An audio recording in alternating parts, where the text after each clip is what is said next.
Keep watching for a spooky makeover. At the end of October, there's a very special festival, and I am going to totally transform this porch in a matter of an afternoon into something that is perfect for Halloween.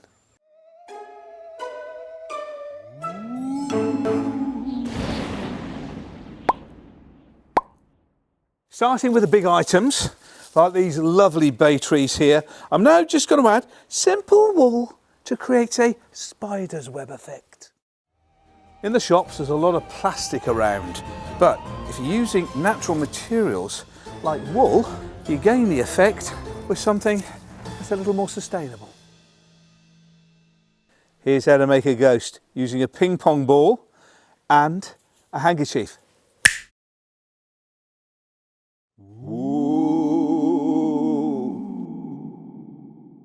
There can be no webs without spiders, so here I've made some with simple pipe cleaners. And completing the feature, these skeletons are made from little terracotta pots.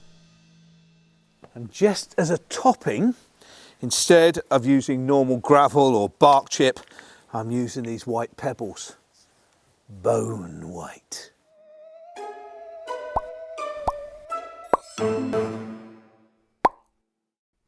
Well, there you are, my two centerpieces either side. As you see, I've just used a bay tree and enhanced it. In your own homes, you may have a rose growing outside the front, or a honeysuckle, or some trellis, or even evergreen hanging baskets. Whatever the framework you've got, it's all about embellishment.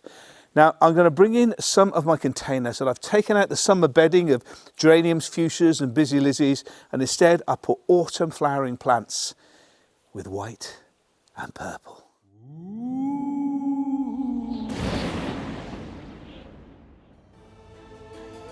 Add more of your handkerchief ghosts to your pots by attaching them to sticks or canes and pushing them in.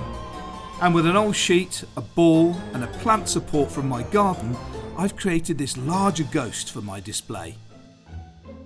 A couple of lanterns either side with battery operated candles all adds to the effect. It's just not Halloween without pumpkins, and this year I've grown the variety Blue Prince to match my colour theme. I love doing this. Inside the porch is also going to have a little spooky theme, and I've got lots of my little ghosts that are going in, even the drawing pins. I've stuck on this one a bat, some of the others I've got little spiders on. The detail is all there.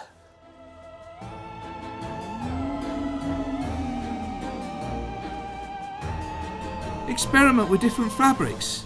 This creates different effects. And here I've added some black netting.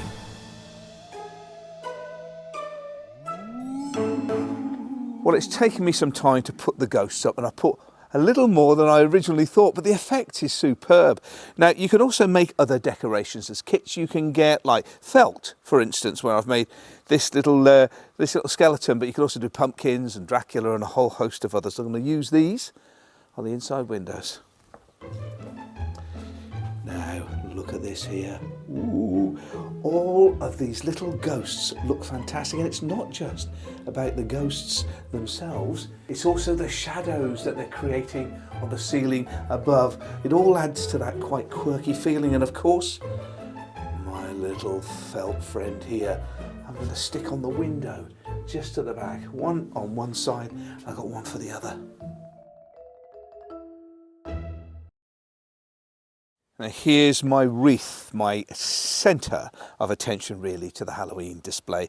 You know, wreaths are commonplace on doors. You get autumn wreaths with the Harvest Festival, Christmas, door wreaths as well. This is a florist wreath here. I've actually sprayed it black to give it more of an effect. Some dried flowers following onto the colour theme of my containers, my little terracotta skeletons too.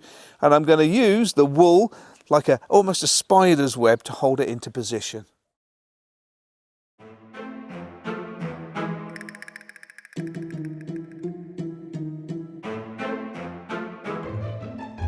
Well, there you have it, a Halloween spooktacular. It didn't take long, and it was great fun to do as well.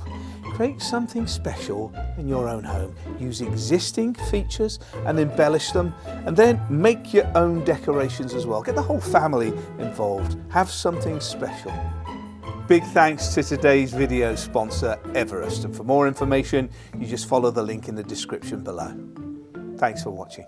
If you enjoyed this video, please give it a thumbs up. And if you subscribe to my channel, you'll get loads more great free content like this. And if you turn your notifications on, I'll make sure you never miss another video.